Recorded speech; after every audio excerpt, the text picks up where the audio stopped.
thanks for doing the podcast with me. Thanks for having me on, man. Yeah. So this week's book is Project Hail Mary. When I told you the name of the book, did you think it was a football book? Absolutely. My wife asked me, she's like, what's the book about? And I was like, I think it's probably something to do with the origin of football or something like that. Josh is the one that told me to read the book originally. And then I had like 3 or 4 other people tell me to read it. And then I thought it was a football book too. And I was like, Project Hail Mary, that sounds pretty dope. Like it's going to be about like wide receivers. Yeah. Yep. Yep. Not at all. But go ahead and introduce yourself first. So the book today is Project Hail Mary. You are Jake. I'm Jake, born and raised in Alaska.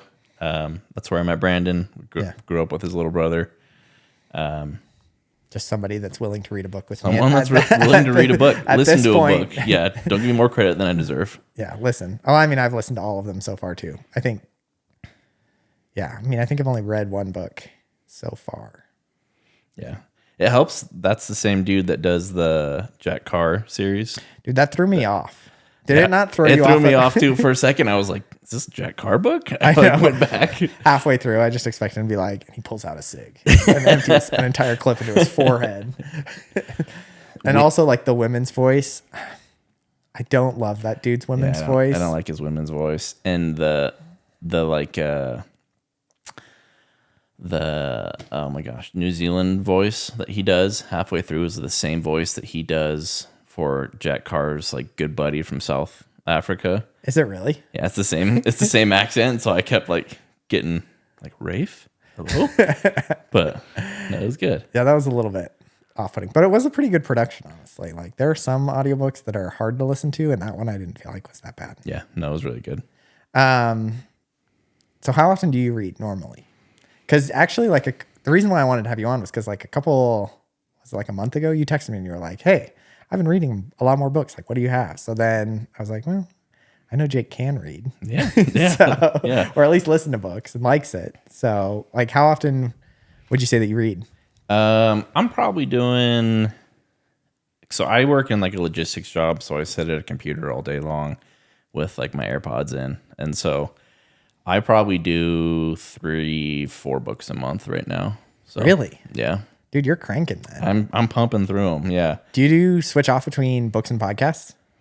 Yeah. So I've got like a track of like set podcasts that I do each week. And then like, who's on your podcast track? Well, I listen to Cleared Hot every week. Dude, I love Andy. I know, dude. Andy Stumps. He's got it down, man. I pretty much listen to every one of his. And he's probably one of the only that I listen to every one. And then I kind of just like, I've got a bank of people that I like some of their episodes and I like how they facilitate. And so I'll go and switch back and forth between like Joe Rogan and stuff like that. But gotcha. And what kind of books do you normally listen to then? Like, do you have like a genre that you really, really like or that you listen to more than others? I've been listening lately to a lot of like fiction or nonfiction. Well, fiction or pretty much every book. Like, yeah, either the ones that are true or the ones that aren't true. No, so lately I've been doing a lot of fiction. Which one's that? That one's true. No, that's not true stories. It always gets me mixed up because non-true is true or nonfiction is true and then fiction is not true. Yeah, whoever came up with that needs to be a loser. Seriously. He died a long time ago and I'm glad. So you've been listening to a lot of fiction books. Has it been like science fiction? Has it been like, is it like the Jack Carr series? Do you like? So honestly, I started listening, Adam, your brother put me on to the Jack Carr books and I plowed through those and like, I got to the latest book and then I had to wait the whole year for the new one to come out. And so I got really into that. And then I got into like the Tom Clancy and like the books like that. So like the Mitch Rapp books and stuff like that. Have you done, what's that one that everybody's really like? The Gray Man? Have you done those ones recently? Mm-mm. He was just on, I don't know if it was Joe's podcast or if it was Jack Carr's podcast. I don't know which one he was on. And then they just made that Netflix movie with Ryan Gosling with him. Oh, that's right. Yeah. And it makes me kind of want to read his books. He pumps out, I think he said like almost 3 a year. He's like Brandon Sanderson, but for the But for the like shoot 'em up genre. yeah, just cranking out Jason Bournes left and right. Yeah, he's crazy. So that one's on my list of things to listen to. So do you listen to a lot of science fiction? Because this was a science This fiction. was book. definitely science fiction. This was like this is very science fiction. This was like I was listening to it like on my Alexa while I was cleaning today, and my sister-in-law came home, and I like kind of turned my Alexa down because I didn't want her to judge me. Not that like I honestly really liked the book. No, I'd say I'm more of like a fantasy guy. So like before I started reading this, I've been cranking out like Lord of the Rings and stuff like that. So going through those books. Have you done Brandon Sanderson? Haven't done Brandon Sanderson. I heard his like first bit is like so many like 100 hours or something crazy like that to finish the book. So Yeah. I just haven't committed to it, but I've everyone that you talk about Brandon Sanderson to says they love him. So I know. I just finished Dune with Matthew. That was bad. yeah, it was bad. Yeah. Really? I mean, I don't want to say it was bad. On the podcast, I give it like a 3, Yeah. but it was not good. Like it wasn't bad, but it wasn't good. Like it was just meh. And I finished Dune the week before I read this book. And so the entire time I was reading this book, I was just comparing it to Dune the whole time. And so in my mind, this book is amazing because it is 8,000 times better than Dune. Yeah. And so I was like, oh man, this was a really good book. I actually really enjoyed it, but it threw me for a loop because I had no idea what it was about. And I read the like about thing on Audible. Like, have you read the title description? I haven't. No. It literally is like some guy wakes up in space, doesn't know where he is, and must figure out what his mission is. And that's like the entire description. So I was sitting there like, oh, it's going to be like Jason Bourne in space. Like that's what I expected. And I knew that this guy had written The Martian. And so I was like, it's going to be like a science-y Jason Bourne on a spaceship. Not. And man, was I thrown for a loop about 3 chapters in. Yeah, it was strange for sure, but ultimately I really liked it. So you said did you like the book? I really liked the book, honestly. Okay. Yeah. There were times when I felt like I was kind of getting like there were parts of it that I feel like they did a really good job, and then parts of it that I was like, I'd probably change that a little bit. But overall, I really liked the book. There's a lot of like chemistry and stuff like that in the book, and I am not a chemist. And they did a really good job of like explaining the science behind everything, but not in a way that like made you bored. Yeah. Like I didn't feel like I was listening to a textbook or anything like that. And so yeah, I really liked that. I liked how, I mean, I don't know how in depth we want to get of what happens in the book, but I think with this one we can get in depth as we want. okay. So I like how a majority of the book takes place in space. But like what was that movie with Sandra Bullock? See, that's what the cover of the book looks That's like. what it was. I thought it was going to be Gravity. And I was like, I hated that movie because I was like, it's just literally Sandra Bullock floating around in space and like, and whereas I felt like this one did a much better job of like making you interact with their environment, even though they're just in space. Yeah. What did you think of Astrophage? So Astrophage is like the crux of the story for those people that haven't read it. And I'm not giving away anything here because it's pretty early on in the whole book. But essentially what this book is actually about, I'll give a better description than Audible gives. There's like this like amoeba, the space amoeba, basically, the space organism that is covering stars. And because it covers the stars, less light gets out. And essentially this space organism is slowly growing and growing and growing and multiplying. And it's covering more and more of our sun. And so the Earth is going to start cooling down and it's going to kill humanity. And so they see one star that is not being affected in the galaxy, and they send astronauts to that star to try to figure out why it's not being infected. Did you like the premise of Astrophage? I did. I thought it was so clever. I thought it was really clever. Like, introducing like a foreign concept, but also something that's kind of like, I mean, the government's literally admitted there's aliens and stuff like that now. So, a foreign concept, but also like, I feel like they took the alien concept and didn't make it like tinfoil hats, weird, sit in your basement type stuff. It was like, it started with like a small single cell organism that was throwing off kind of the whole. Yeah, that was just basic and just doing basic, trying to multiply like basic biology. Yeah. And I also liked that. So like in the course of the book, they use this as a propellant, right? So they eventually like the thing that's destroying the Earth, they end up in a weird kind of twisted way, ends up kind of saving the Earth. Yeah. They use it to be able to send him, and they use it basically, the astrophage, they can like harness the energy from it and make it like attracted to, I believe it's carbon, right? Or something like that. Yeah.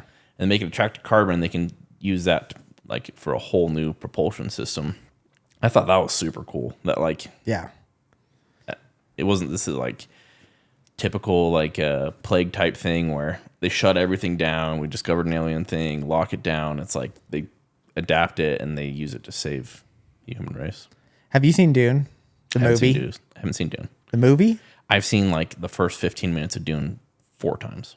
Really? Yeah. Well, you can't get into it? Because honestly, the movie is so much better than the book, in my opinion. I've heard the movie's really good. I don't know what it is. Because in the movie, there's spice, which is like their magical substance or whatever. And the entire time, one thing that I really appreciated about this book, Project Hail Mary, is that they like really, really like detailed described astrophage, like down to like it's like you were saying, like it's biological components, its molecular components, the way it works, the way it reproduces, its eventually like its goal in, I guess, like evolutionary biology perspective. And then I just kept comparing that to Dune, and I was like, I don't even know what spice is. Like, this is so stupid. I've seen 2 movies and read a book, and I still couldn't even tell you what the main purpose of that freaking book is. Whereas in this book, it was so detailed. So like, and I feel like there's a lot of science fiction books that don't describe things very well. And this was one that I felt like I really could understand the threat of, it wasn't like this vague threat, like you said, of just aliens coming down to Earth and vaporizing humans, stuff like that. Did you like the main character? I did. I thought it was a little weird how they have like this. I like how they developed his story, but at the same time, part of it was a little weird to me. So the main character is a middle school teacher, right? So a middle school science teacher. And it starts out with him pretty much teaching his middle school class. And so I thought that the way that they portray him, like he's like a normal human being. It's not like the books where you have this like stoic, I mean, Jason Bourne without like all the action stuff. Like he doesn't make any mistakes or anything like that. This guy would like, the way that the author writes the book, he'd be doing something like, wait, no, that's not right. I can't do that. Or like stuff like that. Or someone would say something and he'd object to them in like a really like human way. So I liked him, honestly. I thought it was pretty cool. Yeah, I agree. You went to Eagle River, right? Mm-hmm. Eagle River High School. I just kept imagining Mr. Brinka. Like that is literally who I thought of the entire time, because he was kind of a quirky dude and like everybody liked him. Yeah. And he was really, really smart. But I don't understand why he was teaching middle school math for how smart he was, because like he was really smart. He was really smart. Yeah. How long do you think you would last in that situation? Like, oh man, that's like my number one thought whenever there's any of these like extreme situations. Like The Martian was similar to me for me with that, and like I don't know, any of the apocalypse movies like World War Z and things like that. I was like, where do I think my strengths lie? And I think my strengths lie in easy situations. Yeah. Yeah. He wakes up and he's like in the room, and he like almost instantly like gets out of the room pretty much after like Yeah. a pretty horrific experience of pulling tubes out of his body and stuff. That was honestly hilarious. That was one of my favorite parts of the whole book when he talks about the freaking rectal tube coming out of his. Oh, it was so funny. Yeah, I think I would last all of like 2 seconds on that ship. Yeah. I'm sure I would like press like the eject fuel pods button on accident or something like that. I'm pretty klutzy, but I would take a lot longer to get out of that first room. Mm-hmm. I think I would be okay up until the point where I had to do anything. where any major decisions had to be major made. decisions. Like I can breathe the air that's in there. I'm sure I could probably find some food. I'm pretty good at that. But do you know anybody that you think could do that? Because I don't know. I don't think I know anybody that smart. That's my one thing about like this book and The Martian is like, are there people really that smart? I don't think there's anyone that's like like, dude, he knew so much crap. He knew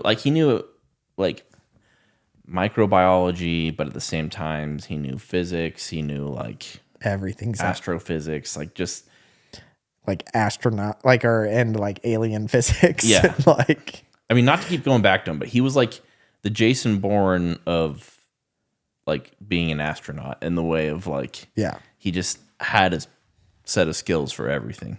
Just yeah, not Jason Bourne skills, but yeah, no, my brother's pretty good. My brother's kind of he's an engineer and he's kind of like a MacGyver, can just like make everything work. But I don't know anyone that could survive to the level that he did. Yeah. I think my dad's pretty handy, but I also think there's no way that he could deal with any of that. Yeah. I know. Like, I don't even know. Like, I just don't know smart people, I guess. That's what I kept thinking throughout this whole book. It's like, man, I just know a lot of I know a lot of simple folk. Yeah. That's my kind. I mean, we grew up in Alaska. I mean, yeah, there's a lot of people. Yeah. A lot of simple people. It's good. But did you expect another alien? I didn't. And they introduce him pretty early on. Yeah. And so, I mean, that first encounter, I was just like, this is going to go bad. This is going to go bad. And to their credit, like, you know it's going to go bad in your mind. Like, that's every alien book ever. It's like they're going to probe you. Like, you're just toast. And so I think because they build like a good relationship with the alien, I was just like the whole time I was just like invested in it because I was like, when is it going to go bad? Like something's going to happen. I did not see another alien coming. No. I thought it was going to be kind of, I mean, I thought he was going to pretty much do the same things he does with the other alien, like in the sense of like trying to figure out how to stop it and trying to get back home. Mm-hmm. And I thought that was pretty much going to be the premise of the book. Yeah. Yeah. The second alien threw me for like, so again, we're not giving away a whole lot. This is very early on in the book, but essentially, you know, they end up getting to the star and there's another race that is experiencing the exact same problem as them. And they meet up and try to solve the problem together. Threw me for a huge loop. If anything, that was the part of the book where I was like, I don't know if I like this. I thought the premise was so cool and I liked the whole amnesia aspect of it. And then the second that there was a giant, like talking spider, like singing spider, like working with this guy, I was like, all right, this is a little weird. However, what I will say is that by the time you finish the book, like their friendship was so cool. Yeah, it was cool. Like that kind of growth together with somebody that, yeah, I mean, just a shared common, I don't know what that's called. I'm having a brain fart. bond, I guess. Yeah, shared common struggle. I guess Yeah. you know, being the Embrace the suck. Yeah, exactly. Like, it was pretty cool for them together. Did you like Rocky? Kind of the same thing. It Yeah, was really did he- weird. They said he was a spider, and like a part of the credibility that the book had in my head just like instantly went out the window. And I was like, oh gosh. And It got really in- sci-fi really quick. in the audio book, he like it just like plays like a bunch of notes, Yeah, like he sings. the way he talks, and it like caught me off guard like Yeah. a ton. Do you know what a carapace is? Because that's like, they talk about that a lot when they describe him, you know, like he like his, Oh like yeah, what everything is. mm-hmm. I was hoping that you knew what that was, because I'm like, I like honestly don't even know what to picture him as. Just like a weird structure. Yeah, Yeah, and they said he had like a. I mean, at first I was kind of thinking like Shelob from Lord of the Rings, and then they kind of talk about how he's like a hard rock type creature, and so then I kind of like mixed a spider and like a golem up together. Spider and a golem. Let me see. But All right. Kind of what I was expecting. is it just like a spider? Yeah, this is what they say he looks like. Something like that. Okay. Yeah, it's kind of what I was expecting. Nice. It's kind of disgusting looking. That's pretty gross. If I managed somehow to fly the ship, stop the ship, get everything, get out of that room, see that spaceship, catch the little thing that they throw across, and connect our two spaceships together, that's when I'd be done. Yeah. Like that. Yeah, That is the moment I'd be like, F it. The world can die. Yeah. I'd go over like, what's up, man? And like this wall of ammonia hit me in the face and I'm just toast. Yeah. Just like I wouldn't. Like, there's no way I'd be working with that thing. No. I do not like spiders. Oh, really? No. You're just like, No. And the entire time they were describing it, I was like, this is disgusting. Like, no way would I work with this spider. Like, it's so gross. yeah. I don't know. I think I could pull that one off. Once again, like I wouldn't ever make it to that spot where I was pulling that off. But if I did, spiders don't bother me too much. I think they do a good way of like making like a bridge between the people and the spider. Like they're both just like living organisms. And there are some similarities, but some stuff's different. And so the way that they have him like have a personality, like I think that was cool to me because Yeah, kind of their like inside jokes by the end, you know, were pretty funny. yeah, and they're like making fun of each other and like they're like being rude to each other and stuff like that. And so Yeah. it's cool. But Have you read any other science fiction books like this?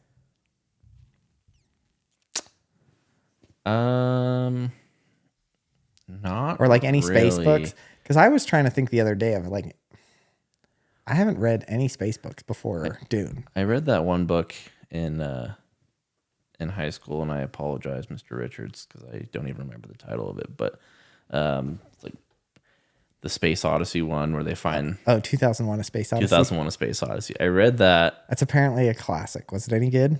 I wasn't the greatest student in high school, and I don't even think I read the whole book. So, but At least you started it. That's better than me. I didn't read a single book in high school. I think not a single book. I did not read a single book in high school. I spark noted every single book in high school. It was to the point where, did you have who was the honors English teacher for freshman year? I can't remember her name. Honors. I didn't take any honors classes. Oh, okay. Well, there was like the honors English teacher, and my sister Leanne is 1 year older than me, exactly. So she was the grade older than me, and she loves to read, like, loved it. So she was in the class right before me, and oh man, it's gonna kill me that I can't remember her name. But whatever this teacher was, absolutely loved Leanne. She read all the time. And then she saw that I was going to be in her class the next year and she got super excited. And then she thought, so then, she gets to know me and finds out that I'm not a lot like my sister as far as academics go. But I usually got pretty good grades in class because I kind of like high school is kind of dumb. Like you can kind of just BS your way through it. You can game the system 100%. It's a game more than anything. And I got really good at the game. So I did a lot of Spark Notes and things like that. And so parent-teacher conferences come around, and it's my freshman year of college or of high school. So obviously my mom's still invested in my education at that point. She's got the rest of the year to be invested. Mm-hmm. And she goes to my parent-teacher conference with this same teacher.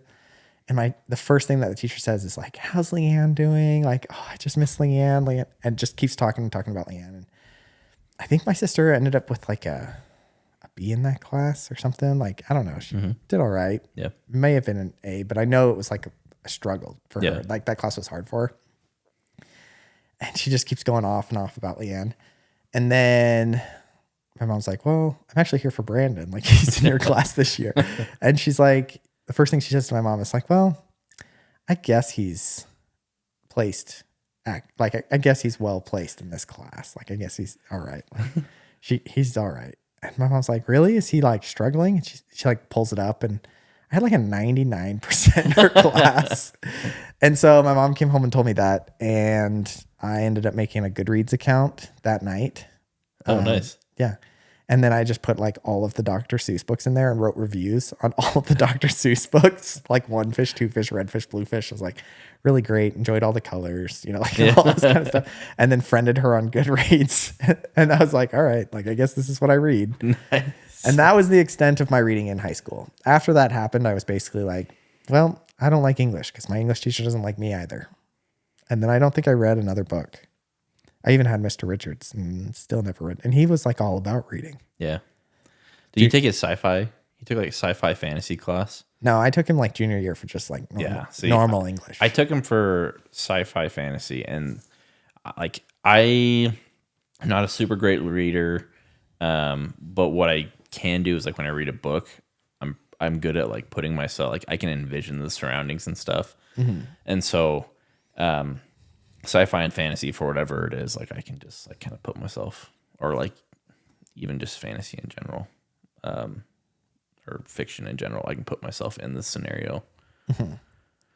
So where would this stack up then in your list of sci-fi fantasies? Like, how much did you actually like the book? Like you said, you enjoyed it, and it was an enjoyable book. I definitely think it was an enjoyable book. People who like recommend this book, like are diehard about this book. Like Josh was like, this book is amazing. I could not put it down. And then I was listening to like some other person talk about this book, and he was saying that it's like his favorite book, like in the last like 2 or 3 years. And I was like, I don't know if it was like that good, but I did enjoy it. It was good. It was good enough that I would recommend it to someone. I don't think it was good enough that I would be like, this is the best book that you're going to read in the last few years. I'd probably give it like, I don't know, like a 6.5, 7, somewhere in there. Okay. Like, it was a good book. The ending is kind of lame. You didn't like the ending? Well, it's cool and lame at the same time. Yeah, so Josh, the entire time, because I finished it yesterday as well. Like, I was cutting it a little close yesterday. Finishing on my drive down here. And when I started the drive, I had like 2 hours left. And he was like, so you haven't gotten to the ending yet? He's like, tell me what you think. I was like, did you like the ending? He's like, I did, but Caleb didn't, his brother. So I was like, all right. And I ended up I liked the ending. But apparently it's pretty polarizing. And I didn't know that. Yeah. Yeah, it's like the overall general ending. I didn't like the overall general ending. They had like the nice little touch at the end. And I was like, oh, that's kind of weird, but kind of cool. Little feel good moment at the end. Yeah, exactly. But yeah, no, there's a lot of stuff throughout the book. So like the one thing that I was thinking is, do you think that as a human race we could come together and be like, no. So part of it is they build like this like coalition of people that are going to like save the world, right? They're going to use the astrophage to do the rocket and everything. But not just that, they're going to like purposely speed up climate change and global warming to create like a so that they can counteract the coldness of the astrophage covering the sun. yes. And basically they give like this one lady and a few other people like power between all the governments to just do everything.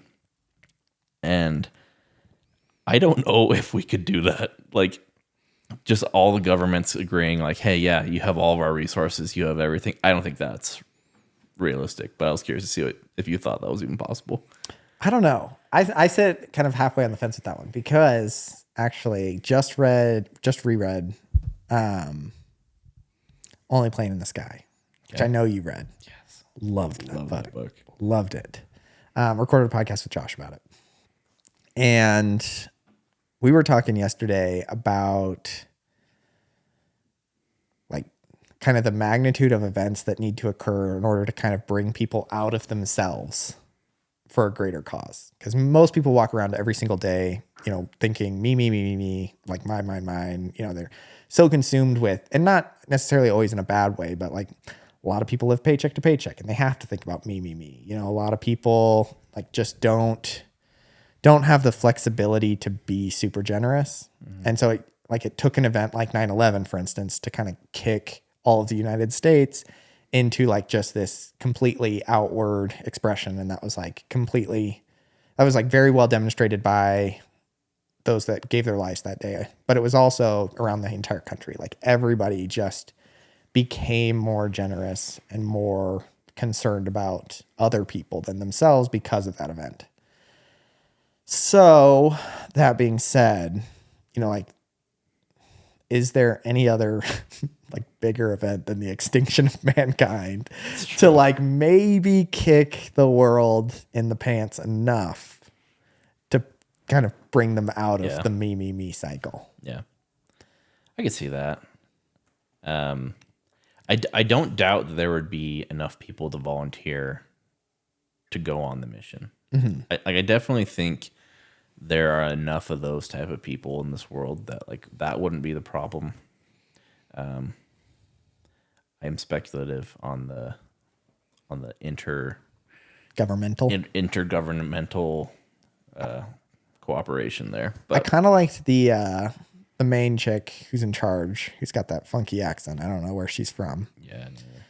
I kind of liked her perspective on it. And I kind of think that she nailed it. Like whoever the author was, Andy Weir or whatever, obviously thought about it because his perspective probably leaked through to her when she talked about how kind of the cooperation was a very momentary thing to get them into space and how that wouldn't be the hard part, but the hard part would be once like there is some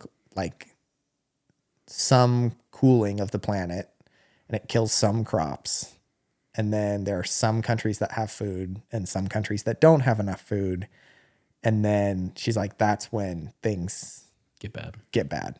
Yep. And I think an event like world extinction probably could bring governments together, but I think it's a very short window. Like I think like you gotta start seeing results ASAP or else. And you gotta like just like they did, you got to get people into space quick. Yeah. And then hope that governments don't destroy the world before those probes come back. Yeah. Because I mean, eventually people are going to turn on each other. Like one singular event doesn't keep people nice forever. I mean, obviously. Yeah. I mean, our country's, only, 22 years removed from 9/11. And I don't think we've been close since, people are super divided now. So obviously it's not a lasting togetherness, but I think you could probably, in my opinion, squeeze out a year or two of cohesive governments. Yeah, I agree with that. I think that's doable. Do you think any of our current politicians could make those decisions? So I always think about this. Anytime there's a doomsday thing, on both sides, I just imagine them like charging Joe Biden enough to get him on stage. And then I imagine Donald Trump being like, this is not a problem. Joe Biden is an idiot. Yeah. The world is fine. Go back. Yeah. Astrophage is great. Everyone is doing it. Everyone is doing it. Yeah. No, I don't trust a lot of current people, but But I mean, maybe some people would rise to the occasion. I You'd think kind of so. hope so. Yeah. Yeah, I could. You'd hope that somebody would. I don't You'd know. hope. You'd kind of hope somebody would rise to the occasion now, but I don't know. Nobody is. Yeah. Vivek. The VEC. Yeah, so that was one thing that I was like really thinking a lot about. And the other thing that I was thinking a lot about is like, how did he not go crazy in space? Because they talk about how The singing spider. the singing spider keeps him. Obviously, that is what keeps somebody sane. Yeah. Just kidding. I was No. like, I don't know if I could. I mean, I guess he's got a pretty good mission to focus on. So he's like committed to something. And if I had something that like I was working on every day, but he hits like a ton of setbacks, and it'd be hard to like your power goes out in your ship and not just be like. He also has every video game ever created. That's true. Ship. That's another thing. They did bring up that explicitly as a point. They were Yeah. like, we gave him every video game ever created to just kill time. I was like, well, hopefully they stocked the fridge with Mountain Dew because it's going to take hard gaming. It's going to take some serious caffeine to beat all of them. Oh man. The other thing that I think for like my mind that is hard to wrap. I'm probably not even gonna say it. Like the space-time continuum, is that the right thing? That was one thing I wanted to bring up. I don't get that. I don't get it either. I like so Isn't time? time is time to me. I was like, well, you set your alarm, right? It's gonna be the same thing. I mean, I get that gravity has effects on the body and stuff like that. Like, Yeah. I can comprehend that, but And I kind of get the perceived light. yeah, that's true. Like, because everything that you see is light reflecting, right? Mm-hmm. And so if you're moving faster than the speed of light, then you are seeing things faster than, like, if you're going towards light faster, Yeah. then you're seeing things at a faster rate because the light, I mean, just relativity, like you're just seeing things faster. I think that's how that works. Yeah. To me, in my dumb brain, that is how that works. I get that you're seeing things. What I don't understand is the aging thing. Like in Interstellar, you know, where he like goes up in space. Like that's what I kept thinking the entire I kept time. thinking that whole book was Interstellar. And he's like, it's been 30 something years and back on Earth, and it's only been, 6 years for me. And I just kept thinking like, isn't time? Like, Yep. like the alarm clock's a perfect example. Like if you were to set 2 alarm clocks, Like one on the spaceship and one on Earth or something like that. would they not both go off at the same time? They would go off at the same time. Like I would think because light doesn't have any effect on like the mechanism of the cranks and stuff. right. Yeah, that's what I thought, and yeah, I don't know. Maybe I need to go rewatch Interstellar and see if they. I was so confused watching Interstellar. I actually didn't like Interstellar because I was so confused. That's how I watching it. feel. I feel like it's my least favorite Christopher Nolan movie because I don't understand it at all. Yeah, and that's probably my own fault for being a simple man. But Yeah. I need to go rewatch it, but I need to rewatch it in like chunks. So you watch the first half until he meets Matt Damon, and then you watch The Martian. And then you finish it. So you figure out what Matt Damon's been doing on space this whole time. wait, those two don't. No. Okay, I was like, they don't actually overlap. But they came out so close to each Yeah. other. I was like, man, Matt Damon's on a lot of planets. It's on a lot of planets. Oh man. Yeah, I don't understand. That was one question I was going to have for you. I was really hoping that you could explain that to me. Yeah, you're talking to the wrong guy. This is a book that I feel like Rob would really like. And I recommended it to him. I texted him after and I was like, you should actually read this book because I think he is somebody that could wrap his mind Yeah, he'd get it. around the whole thing. And I would be like, can you explain that to me? Like I'm 5. And it's like, Michael Scott, can you explain it to me like I'm 3? 3. So your mommy and daddy give you money for a lemonade stand. That's what I need. Yeah. Because that was probably, I think that was the science that I understood least. Honestly, everything else I felt like I kind of got. And I've taken I've taken a lot of really high level math classes. So the math was super cool. like angles and trajectories and vectors and things like that, I was like, wow, they're doing pretty cool with all this kind of stuff. Because that I've actually done a lot of. Science, I mean, I made it to OChem, a 1 in college, and then checked out of science. So I have a little bit of a chemistry background, so I understand a little bit of it, but not a ton.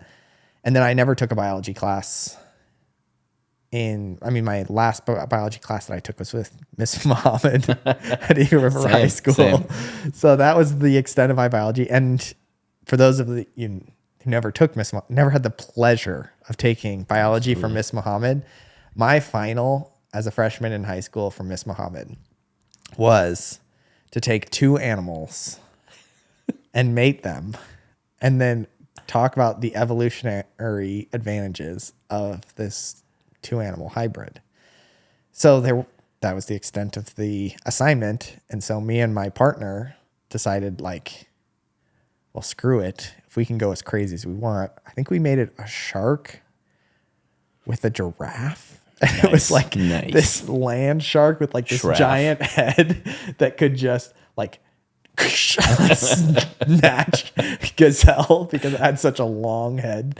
And that was the advantage of having a shark head on a giraffe. I feel like that's just an assignment you can't give to guys. If you gave that assignment to my wife, like she might choose crazy animals, but then it'd be like a reasonable response. Mine's like world domination or nothing. Like we have an ape with like lobster arms. Lobster arms. Like, yeah. There's nothing good's coming out of that. Yeah. So that was the extent of my biology background. Which I'm glad because not great. Going into this, I was like, oh man, dude. Like Brandon was like a chemistry major. I'm like, he's on a whole nother plane, and I'm just like stuck in this spaceship plane with little beakers and stuff like that. No.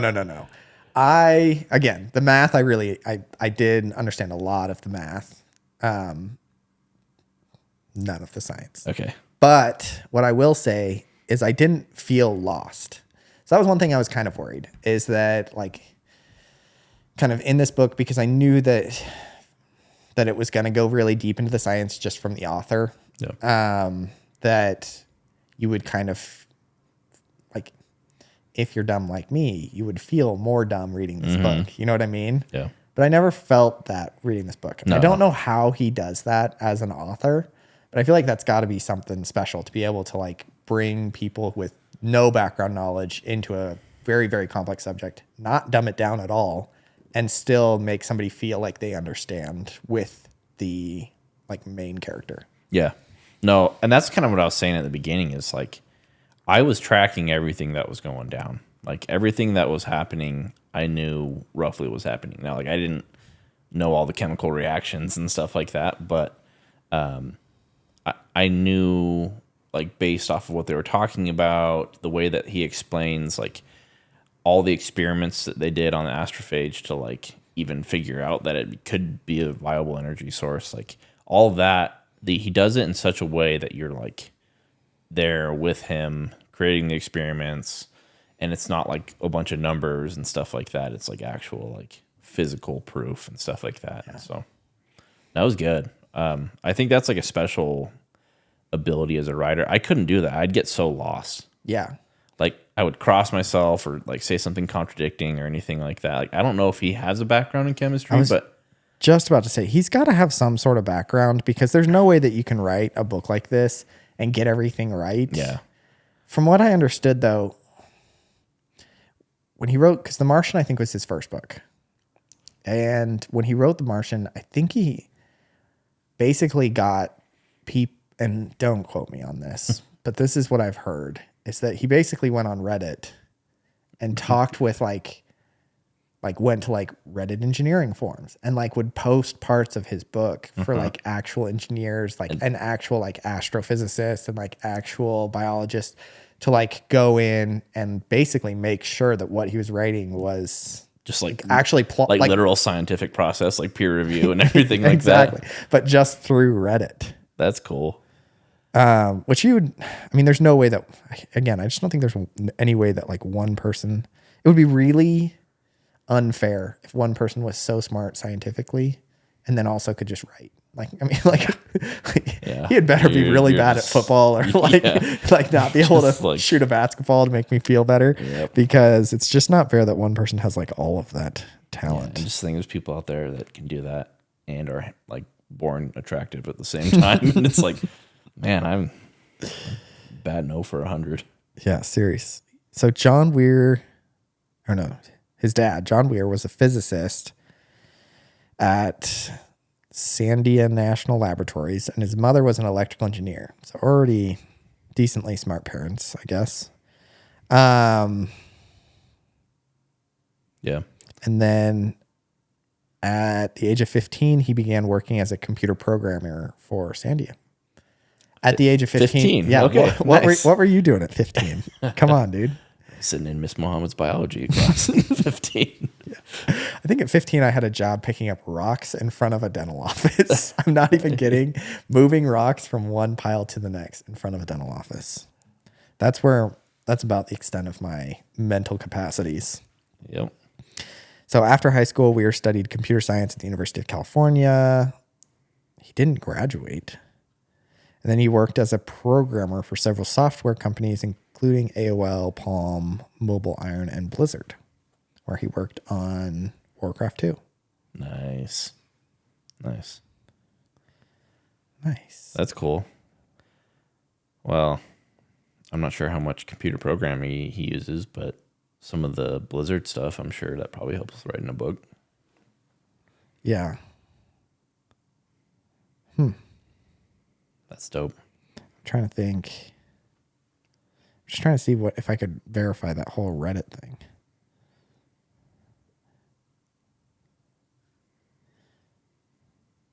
No, yeah, it just says that he basically took all of the science from his books and took it to like actual scientists to like verify everything. I don't know whether that was on Reddit or not, but Nice. yeah, you got to be one smart cookie, or you got to watch a lot of YouTube videos. A lot of YouTube. You can learn a lot. That in and of itself is like a special talent too. Like to be able to like ingest stuff from YouTube. Yeah, I'm good at like certain things, but like if it's like a really technical thing, I suck. yeah, I like the YouTube tutorials where it's like click file, Yeah. scroll down Click to file, scroll down, and they give you time to scroll down. yeah, You're just back and forth between tabs. Yeah. Like I'm following. Yeah, those are my YouTube tutorials. I don't think I could follow a YouTube tutorial on what is it? Astrophysics, No, theory of relativity. theory of relativity. That might actually be kind of fun to watch one. See if we can understand it. Let's see if there's one for really quick. Then we'll pause it and then come back and see if we can actually explain it. See how dumb we are. It has to be like under 5 minutes though. Otherwise I get bored. Oh, dude, 8 minutes. Here, we're going to pause this real quick. And we're going to be right back after we watch this video. And I want to see if this book makes any more sense. Yeah, I think I'm more confused. I'm more confused now. We did figure out that it's not really related to gravity. Like gravity might have to do with the wear and tear in your body, has more to do with the speed at which you're going through space, right? I don't know. The video is very nice. It had little cartoons in it. Einstein was walking around. He rode a train. Right. And that's about all I understood is that Einstein was on a train. Was on a train when he figured it out. And I can't figure it out. Something to do with, yeah, at the end of the video, it talks about like time isn't standard. It like contracts and expands. And that's when I was like, you know what? This isn't for me.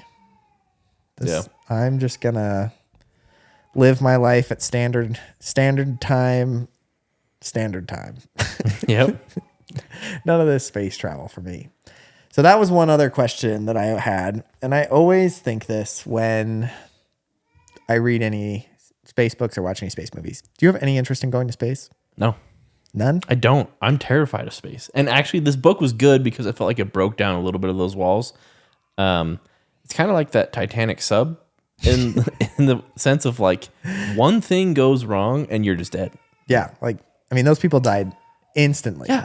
Same thing in space. Like one thing goes wrong. Done. Like I spent decent amount of time like on a boat in the ocean, and the amount of times that I've been on a boat in the ocean and the motor didn't work was like there's a decent amount of times.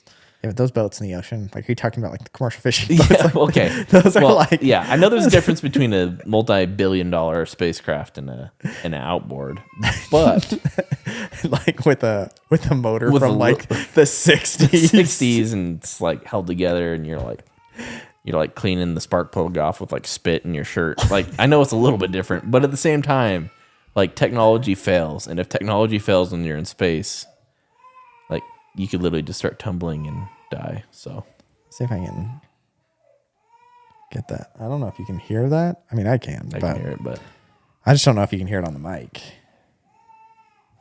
Oh. All right. I think that's up. Just texting Olivia. You can close the door. But yeah, I have absolutely zero desire to go to space. Like, none of me wants to go to space for any reason. Actually, I take that back. The only reason that space would be remotely cool would be zero G's. Kind of floating around. But I think they're getting pretty good at doing that here, even on Earth. Solid ground. The one thing that like recently that did speak like, oh, that's actually kind of cool is actually the only planes in the sky when they talk about the astronauts in the space station, like being in the space station when 9/11 happened, and they could see like the smoke and the stuff like that. Yeah. And I think it'd be cool to kind of like have like a third person view of the world and just like how fast it like rotates, and just that would be cool. But the risk does not like, it far outweighs the reward for me that I'm. There are a lot. I mean, I kind of get that. I get like the kind of the exploration aspect of space and kind of, seeing new things and having a unique perspective on things. But to be completely honest, there's so much here on this earth that I have not seen that like True. I could live out the rest of my days exploring this world and have nothing to do with outer space. Yep. I always think that's funny because I have a couple friends who I have like a cousin who's like, I would go to space in a heartbeat, like send me up there. And I was like, you've like lived in one state your whole life. Dude, you could drive 15 hours. Go to Colorado and like explore a whole other place. You know what I mean? Like, it's just, you don't need to go to space for a lot of people. Now, there are some people where, you see, like, you're a billionaire and you take yachts everywhere. You've been to every country. And you've done everything cool. And I get kind of that. What's the novelty of it? What's the next level, taking it up a notch? But like, I'd have to be a billionaire and have seen everything here before I am stepping 1 foot onto an aircraft or 1 foot onto anything going deep into the ocean. Yeah. Or if you're as smart as Grace is. Like, if you're smart enough to understand theory of relativity and stuff like that, then maybe space is a little more interesting. It's not as scary. Yeah. I'm just like trying to calculate like if I can like get my car to the gas station without running out of gas and stuff like that. That's more of my trajectory and calculations I'm going for here. So at the end of the book, he gets to a point where so the mission that they're going on is a suicide mission, but he does a little MacGyvering and he decides that he can actually go back to Earth, and he has to decide whether he wants to be put into a coma or not. And it's going to take 3 years to get back to Earth. Would you be put in a coma? Like, would you be eating coma sludge and being awake for 3 years? Yeah, I think I'd do it. Like, it's risky, but I mean, you're going to die either way. So it's like go in a coma and have a chance of living, or just like straight up die. All the tubes and stuff like that go into my body. I don't know if I could do that. I don't know if I'm strong enough to do that manually. Yeah. Putting in a catheter on myself might be, I might be taking the heroin that's on the spacecraft. No, I think I could do that. You would go to sleep over staying awake? Like, if you had that choice? I don't think he had enough food, right? Because it was like a 13-year trip or whatever to get there. No, he did have enough food on the way back if he ate the sludge. Oh, that's right. He did have the sludge he could eat. But he'd have to just Eat gray sludge. eat gray sludge for 3 years. Or he could go in a coma and they just, Yeah. feed it to him while he's asleep. I don't know. It'd be hard to eat the same thing every single day. I think that would be the hardest part for me. Like I could think of enough stuff to do on a. Oh yeah. I don't know. I might go crazy. You're not talking to anybody. Yeah. For 3 years. I don't know. You just play through all the. Just play World of Warcraft for. I guess it's an online game. You couldn't do that, but you play like one of these like really big complex games and just sit down. And He starts playing Halo and just starts playing Halo. Let's go. Yeah. Goes back and kills all the aliens. No. Oh man, that actually is. Like I don't know what I That's would deeper do. than I thought it was on the surface. Yeah, like I don't know if you'd go crazy. Because I mean, the nice thing about him up to that point was, I mean, he woke up and within a matter of days he had a friend. He had found this other alien and they worked on this whole project together, and then they go off to their own home planets to save their planets. And he has to make this decision. Do I go to sleep and stay there for, risk, not waking up and, risk basically all of his calculations being off on getting home and being in the middle of nowhere? Or does he stay awake, make sure that his trajectories are right, and risk going insane? Yeah. And have to eat crap. I think the eating crap, would be the hardest part. I think the hardest part, for sure. Like, and there's only so much heroin you can take. There's only so much heroin. Like they didn't pack a whole lot. Yeah, that part of the book really caught me by surprise. A lot. I really liked all of the main characters. So I really liked Grace. I really liked Rocky. Really liked the lady who's like in charge of everything. There were a lot of weird supporting casts. Yeah. Like the other astronauts, they have like a weird like. Dude, the two other biologists. Yeah, the two other biologists. We have a 15-minute break. Would you like to have intercourse in the closet? Yeah, like in the middle of like the world is like being destroyed around you, and yeah, that was really, really weird. Yeah, that made me uncomfortable. That made me more uncomfortable than anything else. Yeah, and that was just like unnecessary. It was like, yeah, I guess it was to kind of portray that how like just like weird scientists are. Like, yeah. Maybe that was like a poke at his mom and his dad. Yeah. Like, you guys are weird. Yeah. But yeah, other than that, all of the characters I really, really did like. Yeah, I agree. I really like the Russian guy, like the Russian scientist. Yeah, I like the Russian scientist. I really liked was it the Canadian, the super weird engineering dude who made the probes? Oh yeah, yeah. He like just had zero social skills. Yep. That was good. So I know you said that you would rate it a, what do you say, a 6.5, 7? 6.5. But I ask all the guests to rate things on 2 scales, 0 to 5 for importance. It's like, is this book important to read? And then fun. Was this book fun to read? 0 to 5. What would you give this book? Those are good scales. I think for importance, I'd probably do a 3. Like it's not pressing. You don't need to drop anything to read this book. I don't think it's the greatest book ever. However, for like fun to read, I really did get a lot of enjoyment from the book. And so I think I'd probably go like a 4 and fun to read. Yeah. The overall way that they took the plot, I would have changed it a little bit, and because of that, I don't think it's super important. However, like the character development in the book is super, super good, and because of that, it's really fun to read. Yeah. I think I'd also give it a 3 in importance. The reason why I think I'd give it a 3 in importance is because I think if we look back in 10, 15 years, that this book and probably The Martian are both going to be on like science fiction classics of all time. I think these are going to stack up against a lot of books in history as like staple classics for science fiction, just because it's very science in the fiction. You know what I mean? Like a lot of books almost are too fiction with a little bit of science. And I think this book is the opposite. And so I feel like it balances out the genre really well. to my limited knowledge, again, I don't read a whole lot of science fiction, but I have read a couple now. And this book is very science in it, which I think is going to end up being like an all-time classic. So I'd give it a 3. And then honestly, I think I'd give it a 5 for enjoyment. Outside of the curveball being thrown with Rocky coming in, and I was like, this is really weird. Once I got over that, this book was super enjoyable. Like the last 2 hours of the book, I was glued. Yeah. You know what I mean? Like I was like, holy cow, this is getting really good. Once like the astrophage start getting everywhere and infecting everything or not the astrophage, the Talmoeba. Yeah. The Talmoeba start getting everywhere. 82.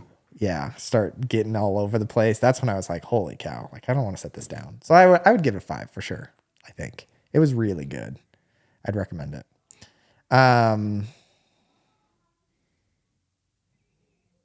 Yeah, I think that's everything. Any other questions that you got? No, I think that was it for me. I appreciate you making me read the book. Honestly, I'd never even heard of it. Like, not even once, which is crazy because it was a good book. And yeah, I'm stoked. Well, now that I know that you read 3 to 4 books a month, we're going to have to do this again next time I'm down in Utah or something, because it was fun. And you're one of the few people that I know that actually read. Like I have to like drag Adam. I feel like he's always like, what book do you want me to read now? He goes through spurts. Like sometimes he reads a lot of books and then sometimes it's like, nah, I'm not reading anything. Yeah. I think we have like really similar tastes in books in some ways, and then some ways we don't. Like I read The Kite Runner. Yeah. Did you not like that? It was. Don't say that. I thought it was like a really good story. It was also like really weird for me too. So really, yeah. But yeah, I loved The Kite Runner. It's a heavy book. It is a heavy. It's a heavy book. But no, I shouldn't say I didn't like it. I heard that you really really liked it. And yeah. I wouldn't throw it up there in like top 10, but it was worth a read for sure. Really? See, that was one of my favorite books, I think. That was the book that got me into reading. So like reading again was The Kite Runner. Yeah. And then after I read The Kite Runner, then I read the Jack Carr books. Those were the next ones that got me into it. And then To Kill a Mockingbird. And then from there I've been trying to read more because frankly there's nothing on TV. You can only rewatch The Office so many times a year. Yeah. The Office, Brooklyn Nine-Nine. And then you're pretty much just toast. Yeah. Then you just restart then The you Office. got to read a book. Yeah, restart The Office. So, and I think I'm already up to like watching The Office twice a year. So I gotta mix something. That's pretty else. bad. Yeah, you gotta mix something else. Start cranking out more books. Yeah, gotta do something with my life. So, but yeah, we'll pick another book. I guess not the Kite Runner-esque book, but we'll pick something else that'll be good. Maybe next time I'll let you pick the book. Okay, I'll find something. Find something. We'll do another one next time we're down in Utah because I think we're coming down here in a little bit. Sweet. The janky setup. It's better than my setup, so. Yeah. My office looks so cool. You have like panels and everything? Yeah. I should probably, I haven't even listened to one of your podcasts before. You should listen to, you should listen to the one with Adam. I mean, that one, I'm Yeah. sure, because it's all commercial fishing stories. So I'm sure you get a kick out of it. Because, I mean, I think you were there for the Maya one. Yeah. Yeah. I've been there for some of those, Yeah, some of those stories. So I think you'd get a kick out of that one. But yeah, it's a pretty cool setup, I think. So this one's kind of janky, but hey, it works. But if anybody's still listening to this point, make sure you go like, comment, and subscribe to the YouTube channel. And if you're listening to this on Apple Podcasts or Spotify, please leave us a 5-star review. It really helps. And we're growing slowly and surely. But anybody who wants to read a book with me, I'll even let you pick out the book. I might veto it, but I'll let you try to pick out a book. And if you don't know of any books, then I've got a list of about 80 books that I'm trying to read. So let me know if you want to be on the podcast. Otherwise, we'll let you go. Thanks.